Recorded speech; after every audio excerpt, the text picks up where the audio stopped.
beginning before I had developed the book structure. So there's cave art in the display case. There's the kangaroo from Australia. I can't pronounce the cave name. I should have practiced it before tonight. Go ahead. Good evening, everyone. My name's Lavell. Thank you for coming this evening. It's so encouraging to see people who are interested in more than the day-to-day and are able to travel not just through space but also time and to join us.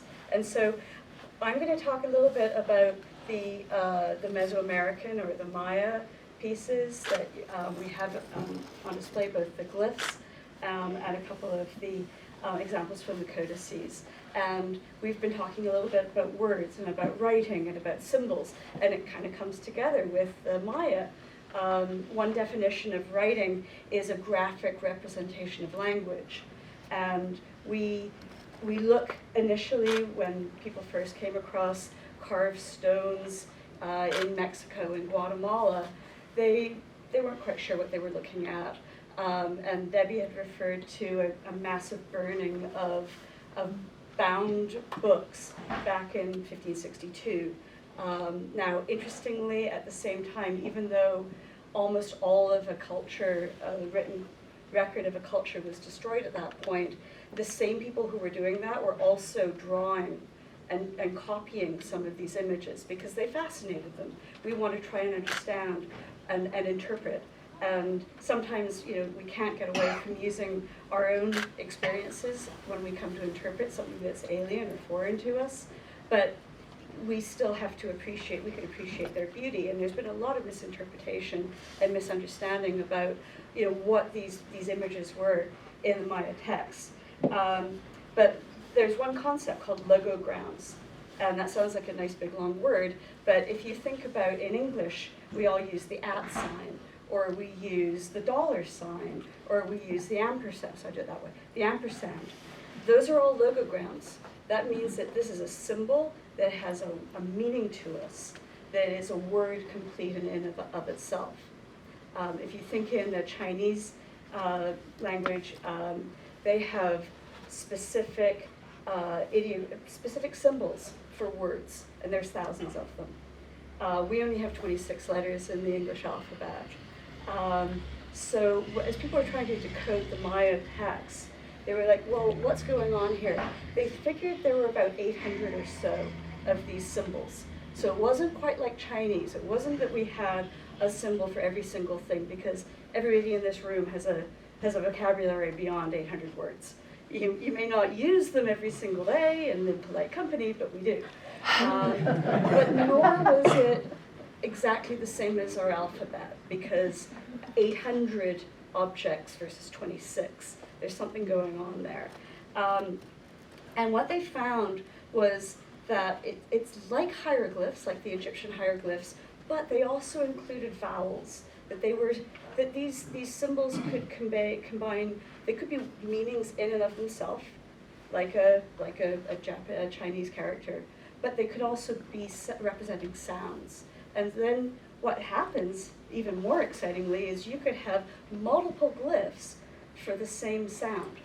And what that does is it allows the scribe to be very creative. I saw one example. There were 13 different ways of showing the same sound. And so the scribe in the Maya culture, who was only below the nobility in terms of the importance, because that we were dealing with a largely illiterate society, so the importance of being able to record your history and your accomplishments and your family and your astronomical observations and your prophecies, that was super important. And so, but the scribe had this flexibility with taking up to 13 different ways of communicating one sound. And they could use it for aesthetic purposes. They could see how much space do we have available. It's a bit like how much magic scroll can you afford? Like how wide are you? And so it's almost playful in the ability to take all these different pictures and put them together And you look at some of these, and you don't even have to know what they mean to appreciate the beauty. And so, very quickly, Debbie had mentioned that there are 4 codices. Those are the 4 Maya codices. There's a potential 5th one. And they have names that are based, currently that are based on where they are at the moment. So Dresden, Paris, Madrid. There's one that was named after the club in Chicago where it was identified, but it's now been renamed. I know, why not? We have a very good job of when we see something for the first time, we're like, I'm going to name that. So the Grolier Codex, but it's now been moved down to Mexico City. But in top of the Maya codices, there's a group called the Borgia, and there are 5 of those. They're not as highly decorated, as highly colorful. They're a bit more just black and white. And then there's the group from Mixteca. So the Maya are more in the Yucatan area, so central and southern Mexico, and the Mixtec are southern of that down to Guatemala, down to the Pacific coast. And for there, we have 3 that predate the arrival of the conquistadors, of the Spanish. So 3 that are known of, and then there's one that was found a little bit later on, so we've got 4. And then there are a number that were made after the arrival, so post-colonization, and it's interesting to see how people adapted.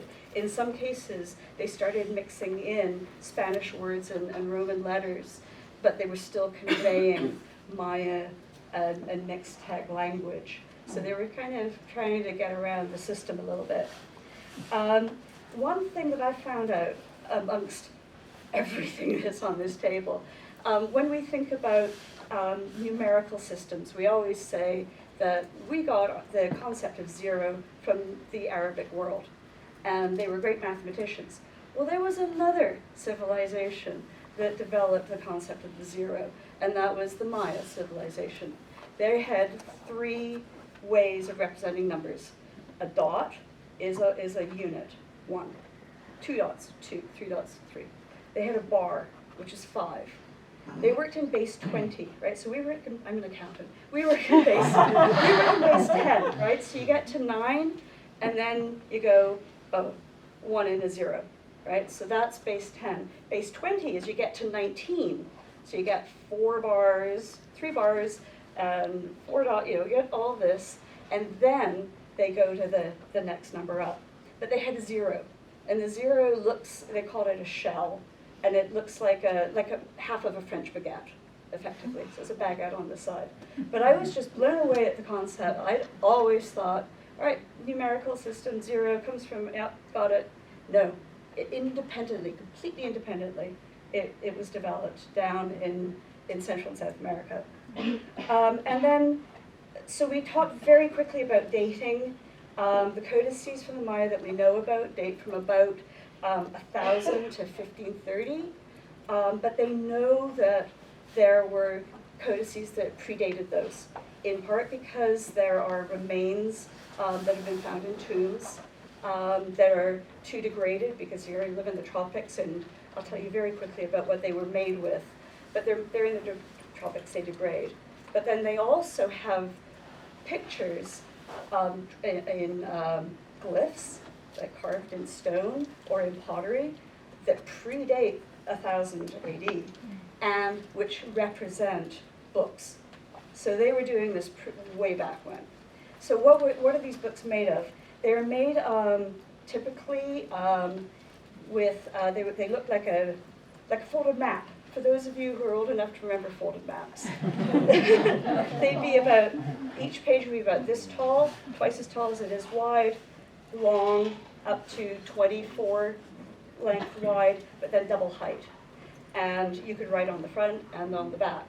They made paper from the bark of a wild fig tree that's a member of the mulberry tree. And for those of you who know your paper, you know that other cultures have used mulberry as a source of paper, as well as helping with silk.